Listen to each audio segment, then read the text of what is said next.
G'day, welcome back. This is the next video in my series on World Chess Championship blunders. And now we've moved on to the 1961 rematch between Botvinnik and Tal. Remembering from last time, Tal won against Botvinnik reasonably comfortably in 1960. And back at that time, the challenger had to face a rematch from the champion if he won the first match. Now, as with Smyslov, who won the World Championship and then lost the rematch. Same thing happened to Tal. He won the World Championship in 1960 and then lost the rematch in 1961.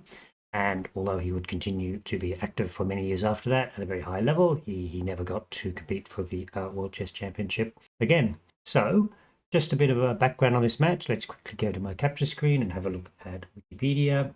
That's all to it. That's basically just one little page on the rematch. I think it tends to be the way Wikipedia doesn't have much on rematches, so you can see the score there, 13-8. Botvinnik reasonably comfortable defeating of Tal.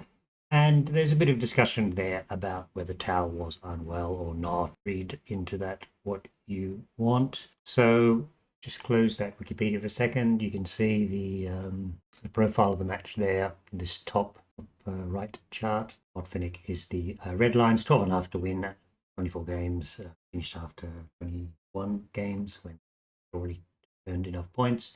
And you can see those green X's and red X's, a few blunders by Botvinnik, a few blunders by Tal. Although I'm going to have to tell you that this next batch of World Chess Championships, we don't have as many juicy blunders as we used to. The butter's a bit thinly spread over the toast, and we'll just go through a couple of them, but don't expect anything particularly juicy for the next couple of matches.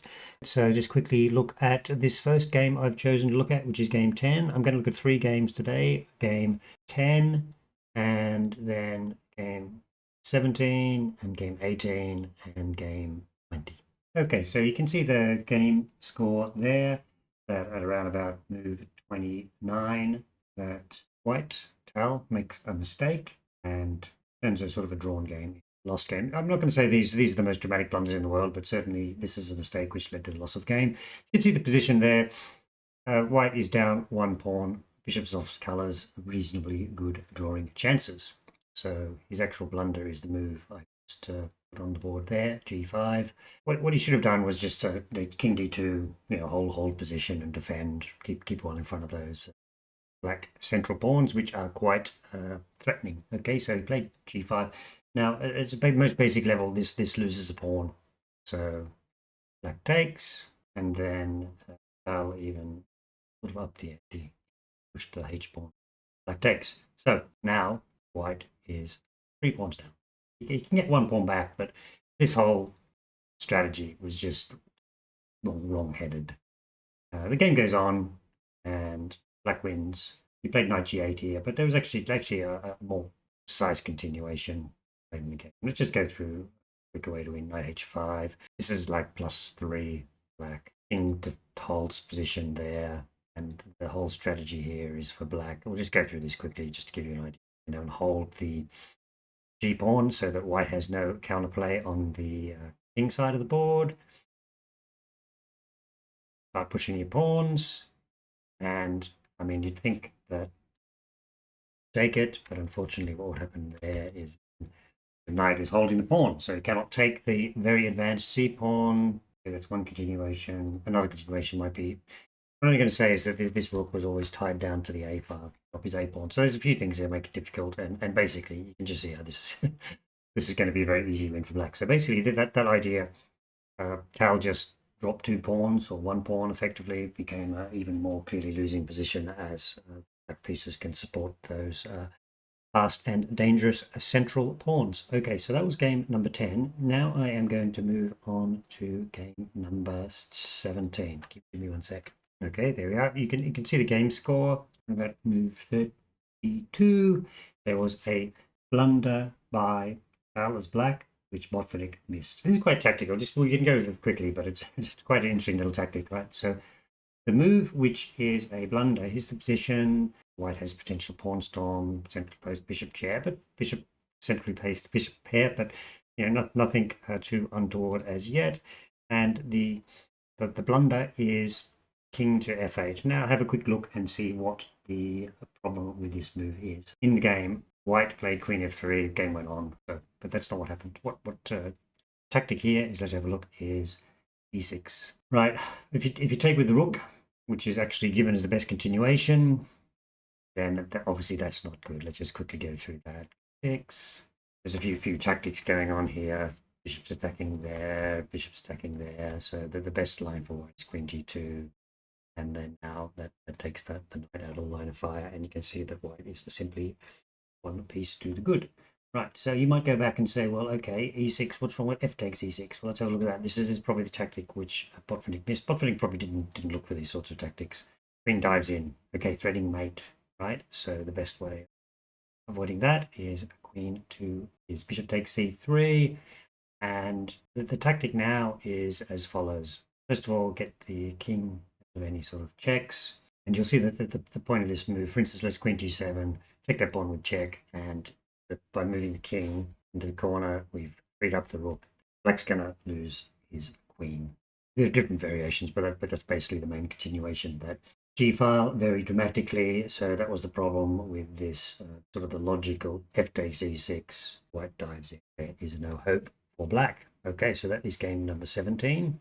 So now we're going to game number 18. Okay, you can see here another blunder by Tal, as Botvinnik has avoided all the complications in the middle game. And this is, we're talking about move 37. It's fact, this position is very balanced. You'd expect a draw, right? And then, as usual, Tal makes a endgame.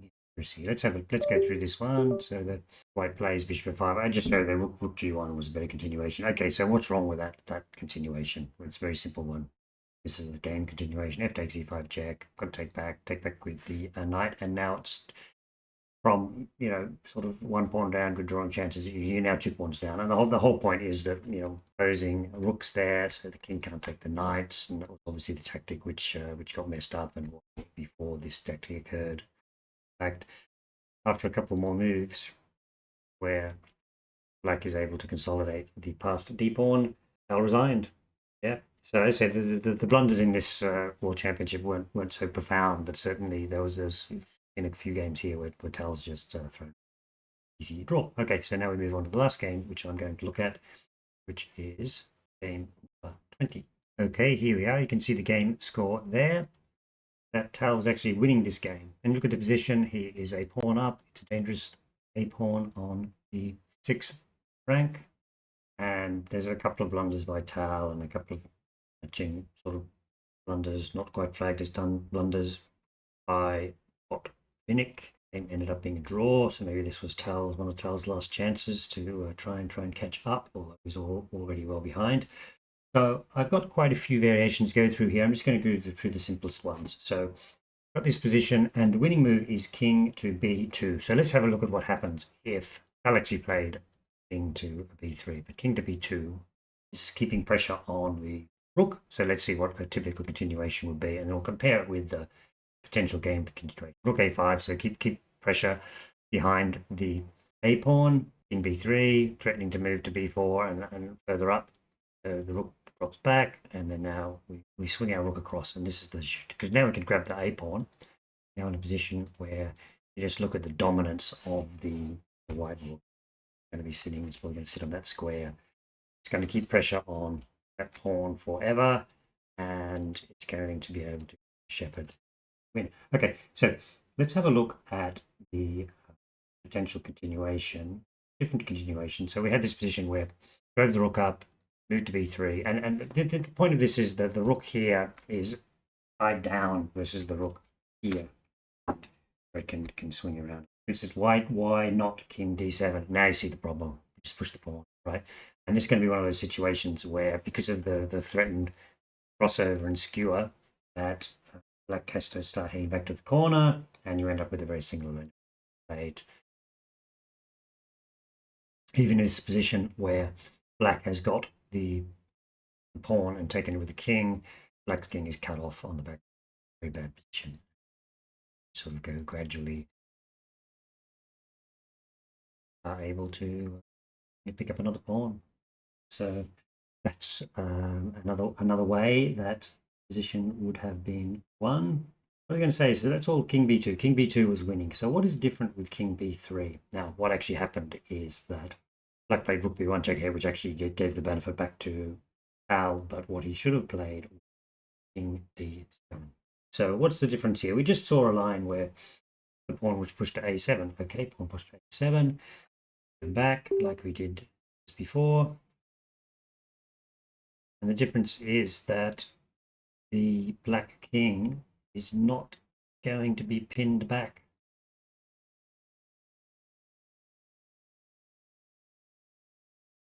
Actually advance around the green side.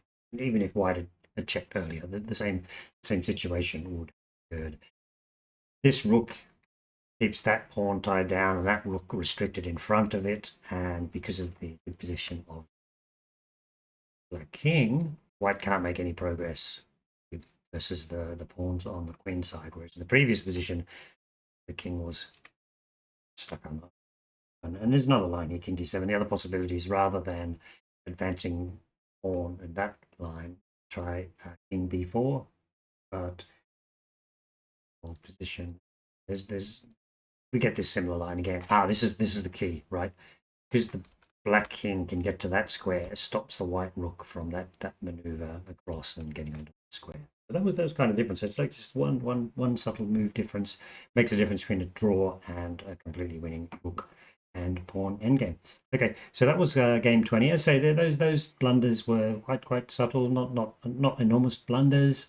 By and large, they were blunders by Tal, and by and large, that's why he couldn't force those really deep dark forests of the previous championship in 1960. So he lost the title to Botvinnik. Okay, thanks for watching. Next time around, we will be covering the match with Petrosian in 1963. Thank you very much.